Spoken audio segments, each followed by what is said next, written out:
পাকিস্তান নাকি? হ্যাঁ, পাকিস্তান বলছে জয় শ্রীরাম পতাকা ঢুকবে না। ওইটাকে আমি দেখলাম,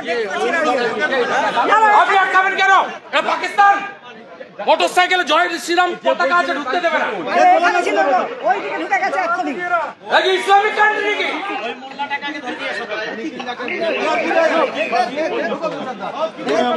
ইসলামিক অরঞ্চনা দিয়েছে এখানে। জয় শ্রীরামের পতাকা লেখা আছে মোটর সাইকেলে থাকলে ঢোকা যাবে না। পশ্চিমবঙ্গ বিধানসভায় ঢোকা যাবে না।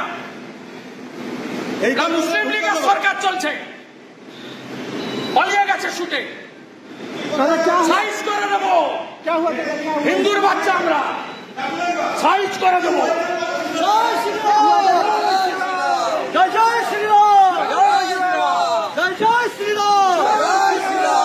হিন্দু সম্রাটের অপমান মানছি না, মানব না, মানছি না, মানব না। হিন্দু সম্রাটের অপমান মানছি না, মানব না, মানছি না, মানব না। ভগবান পুরুষোত্তম শ্রীরামচন্দ্রের অপমান মানছি না, মানব না, মানছি না, মানব না। জয় জয় শ্রীরাম, জয় জয় শ্রীরাম, জয় শ্রীরাম।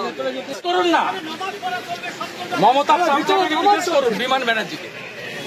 হিন্দুর অপমান ছাড়বো না আমরা। হিন্দুর বাচ্চা, ভারতবর্ষের নাম হিন্দুস্তান। আরে আপনার পিয়ে ওর জয় শ্রীরামের পতাকা ছিল, মোটরসাইকেলে ঢুকতে দেয়নি। মোটরসাইকেলকে বলছে বাইরে রেখে আসো।